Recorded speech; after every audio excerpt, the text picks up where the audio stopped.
everybody, welcome back to art class. Hope you all had a good week last week. Sorry about the smoke, and it was really awful, wasn't it? And it's been really nice to breathe some fresh air. Hope you enjoyed the drawing exercise on the folded paper. This week we're going to be making our own little folded sketchbooks, and we're going to collage on the paper and then draw on it. So I'm going to show you how to make a little book like this one.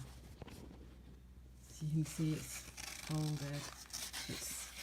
And each page has a drawing on it, like this. And you can see some of the collage papers coming through. The fun thing is you can also open the whole thing out. I'm just going to fix my phone up so you can see the whole thing. But you can have it as one big piece like this. Just going to fix so you can see it.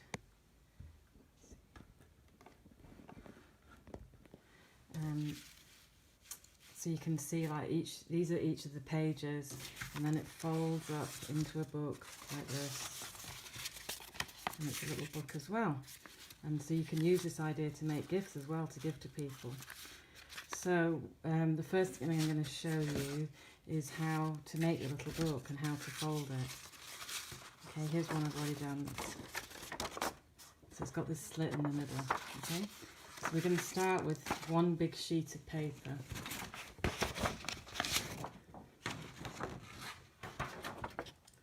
Like this. And the first fold we're going to do is we're going to fold it long ways, edge to edge, like this.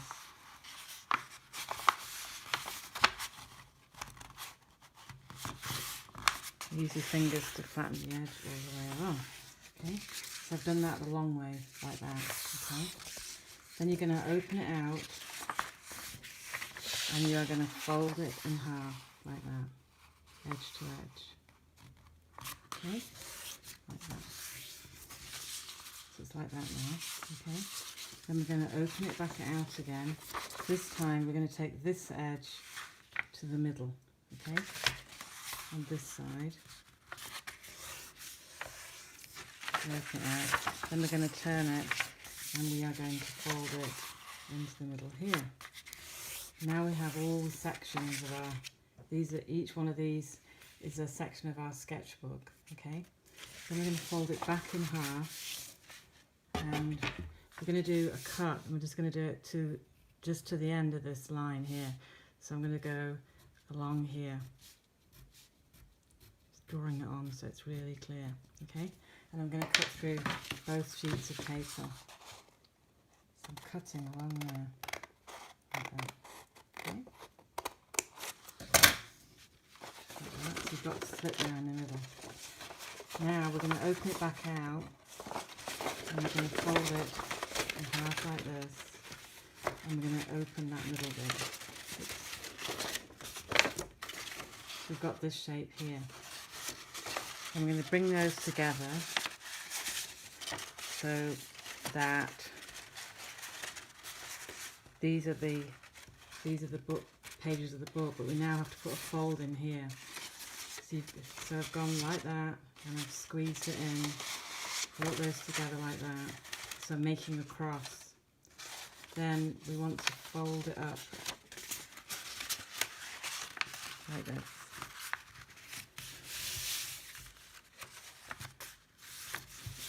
Okay, like that.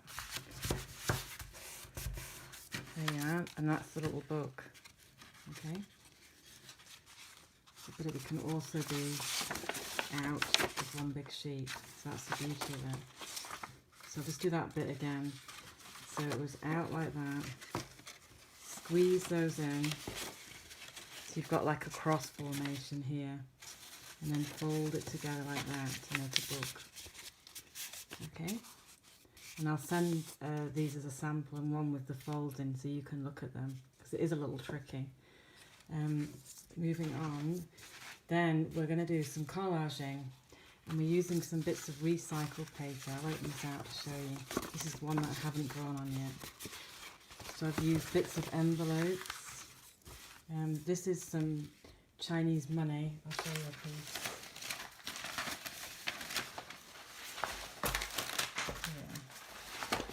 This is, I'm going to give each of you one piece of this to rip up and put on.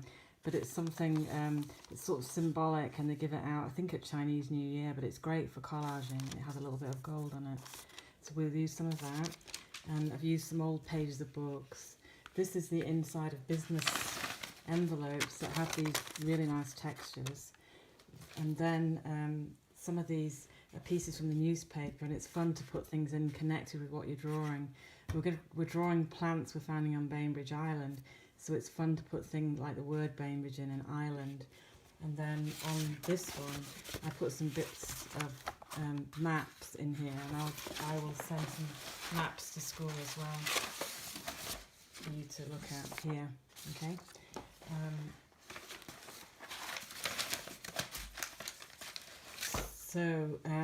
And I think it's really effective to rip the paper, because then you get these lovely ripped edges that are not straight, and you can kind of layer things up.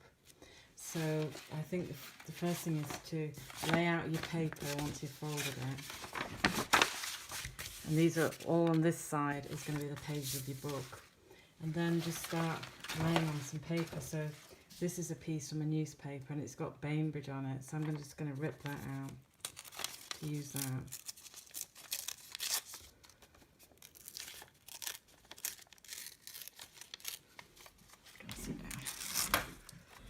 Bainbridge. So then start like laying them on your page. Will it go this way or that? But don't stick anything down straight away. Then I might rip a bit of this envelope up. Could put that there. And then I've got these maps of Bainbridge Island. So you know, and there's another Bainbridge Island writing here, and it's got part of the island. So I might use a bit of that.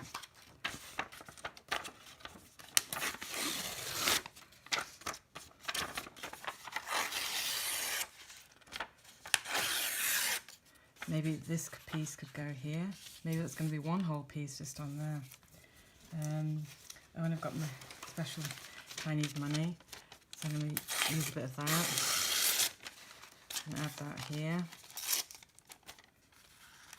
So I might put it over there actually. So I've got my layers going. And then, let's see what else. Oh, I've got some, this is a book that somebody threw away, and I've been tearing out some bits from that. And there's things like, it says, the beauty of nature. So I'll put a little bit of that in. So that's kind of connected with what we're drawing. Maybe I'll put a bit of the writing with the map over here, up the side. Okay, like that. Maybe that bit of yellow could go over here.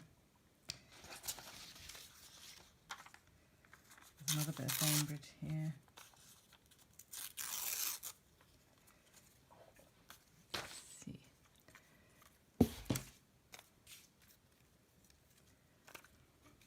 This one says Bainbridge. I've ripped it a bit, but you can put that there.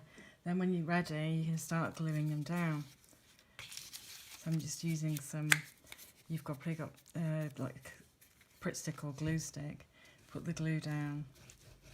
I'm going to cover that whole sheet like that. And then sort of start layering the paper on.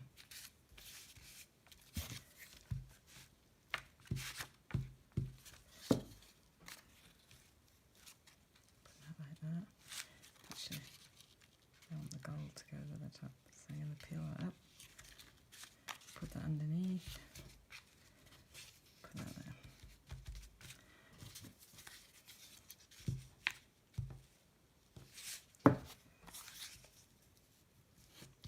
Okay, and then let's see.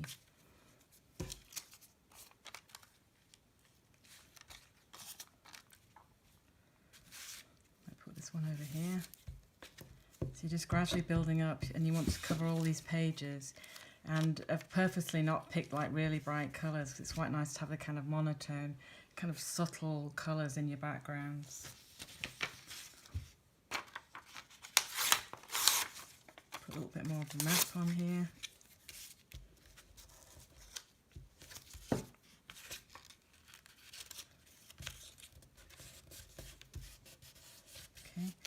you're just going to keep going, filling up the background with words and bits of map and like maybe bits of this brown envelope.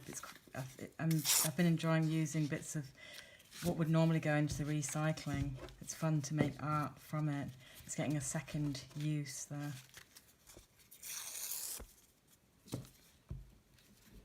So I'm kind of building up the whole page with different papers, okay? And I keep going until all the pages are filled up. Here's one that I've finished, okay? So you keep going until you've got, some of them can be quite simple, like maybe 2 pieces of paper, and then some could be more complicated like this one. Once you've got your book already like this and it's dry, and you've stuck down all your little edges, then you're ready to start drawing. So I will show you how to start that next.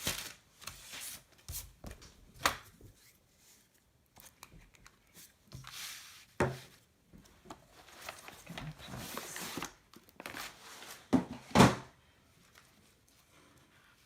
As you can see here, I think I put the word tree on and it came from like the newspaper here, and this is a free newspaper, so I've got some of these to send to school for you to cut up or rip up.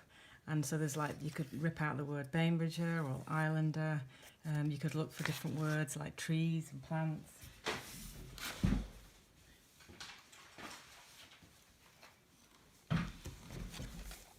So here are some plants you could draw. And you don't have to do a whole, don't be overwhelmed, you don't have to do like a whole plant. You could just pick out one leaf, a bit like I did here. Over here it was just one maple leaf. And also you can let things go. You can contain each plant on the page, but you can also draw them across 2 pages if you want to, like I did here. And we're going to use the extra fine Sharpie again.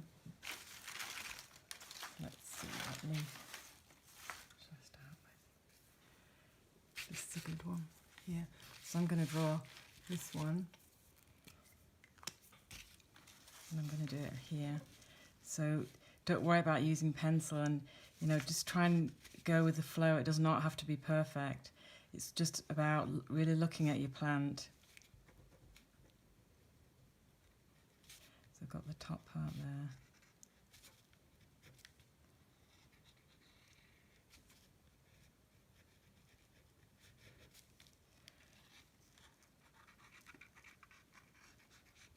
It's interesting the pen doesn't work quite so well on the gold, but it still works a little bit.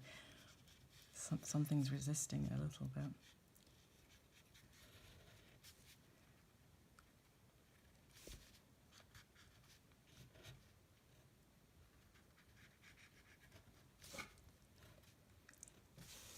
So you can see the leaf forming there. And it's interesting to think about how does it affect your drawing when you're working on top of something. It's interesting. It makes you think about the drawing in a different way, I think.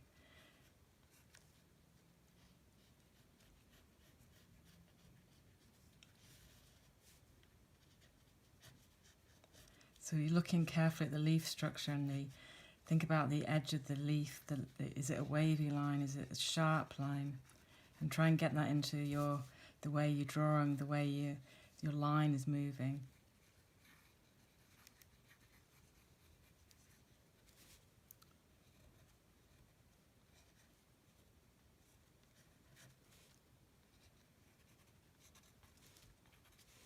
I'm just going to go back in and add in some of the veins carefully on the leaves and really looking. And again, you can use the microscope if you want to, like you did in the last class.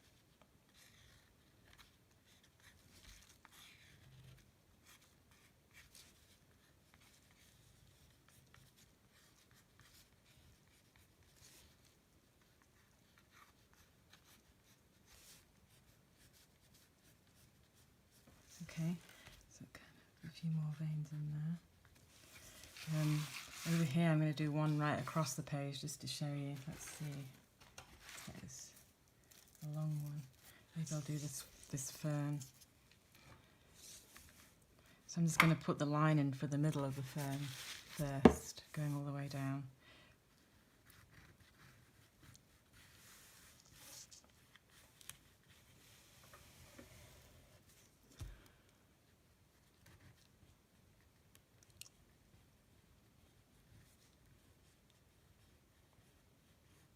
And carefully drawing in the little different parts of the fern.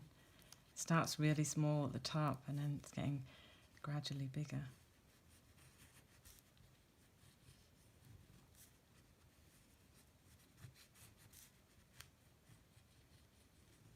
And I'm not pressing down hard, I've got quite a tentative line kind of. You can always go back in and make it stronger afterwards once you're happy with it.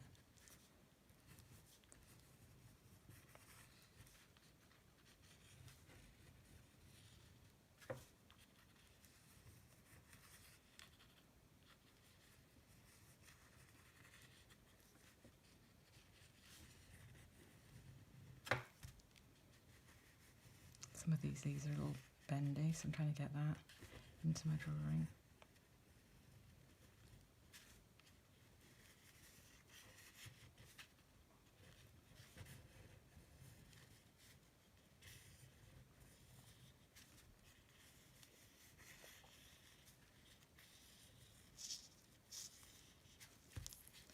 I'm going quite quickly. Yeah.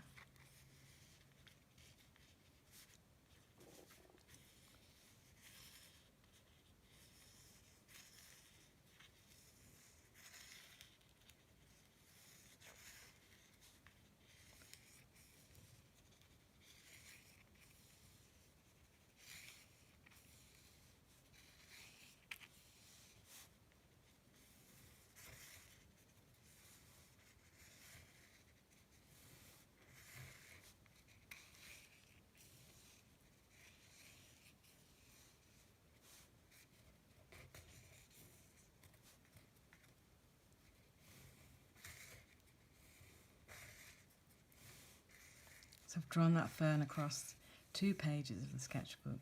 It's nice to not be restricted to the pages, so you can be a bit freer with your drawing as well.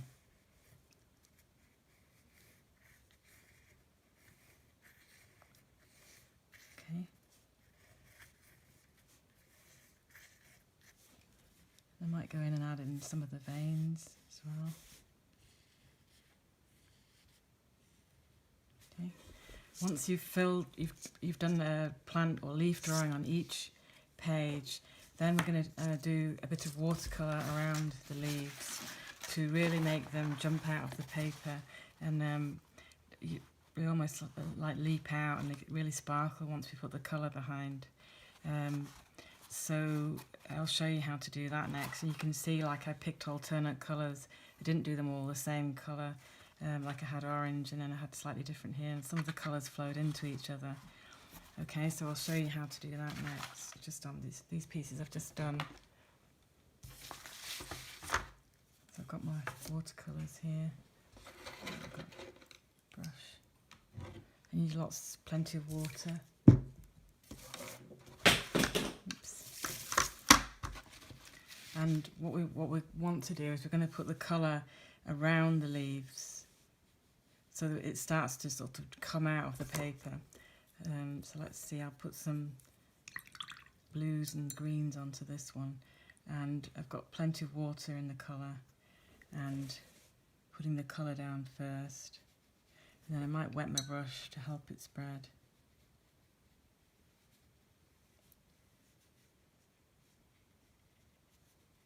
And then what I like to do is add another colour so they kind of flow together a little bit. So I'm going to add a little bit of green.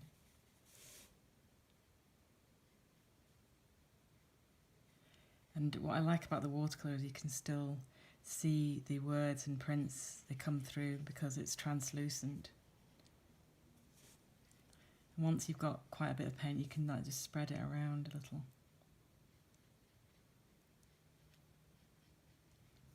But it's almost like you're carving the leaves out of the, like the words there on the page.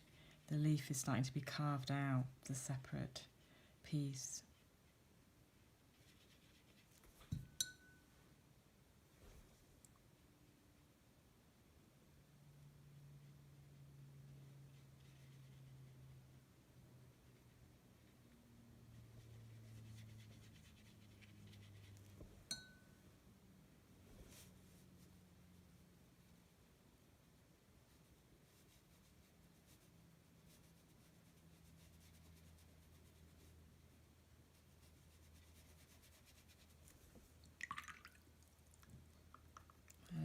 blue here.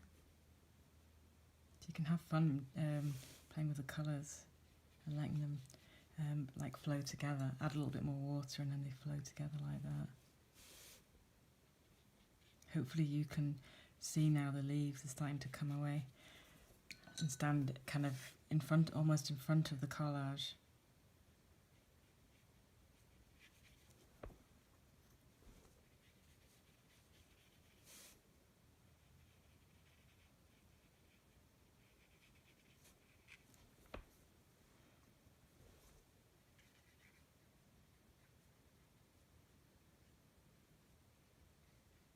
So hopefully you can go, you could do the collage, make your book, do the collage, let it dry, and then take the book, you could take the book outside, do your drawings with the Sharpie, and then once you've finished all the drawings, come back in and add the colour afterwards.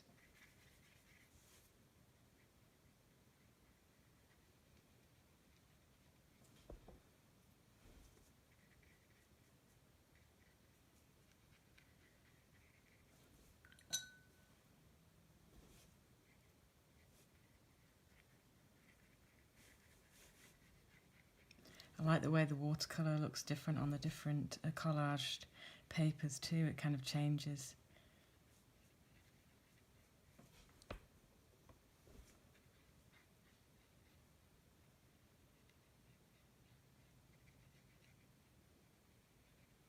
And you need to be using like the point of your brush when you're going near the edges of your leaf.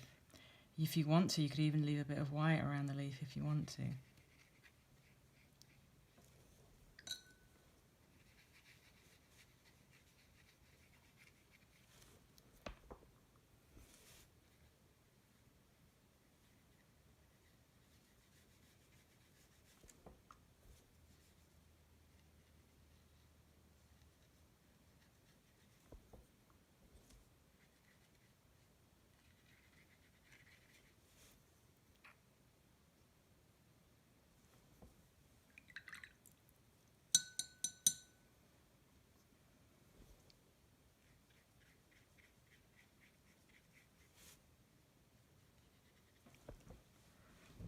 And then you can always go back in and think, oh, I want to make that a little darker around there to make it stand out more. Then I might pick a bit more of this blue and just go back in.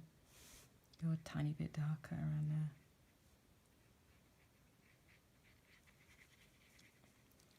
But the reason we're using the Sharpie is because it's not water soluble, so that the line doesn't change when you use the watercolour near it. But that's that one, and then I'd move on to here, and I'd pick another colour then. I'd maybe do reds and pinks.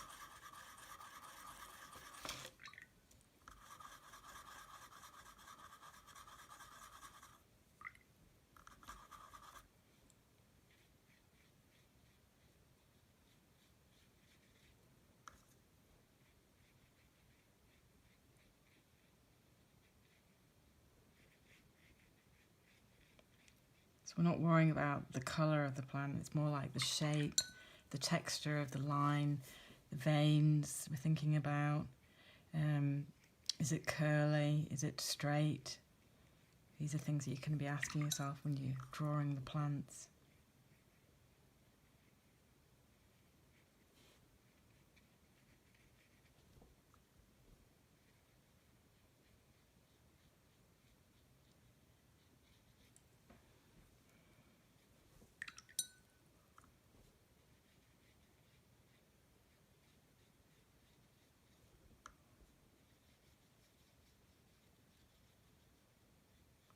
So we can still see the Bainbridge, but the leaf's kind of in front of it, and I'm kind of enjoying that effect. Hopefully you do too.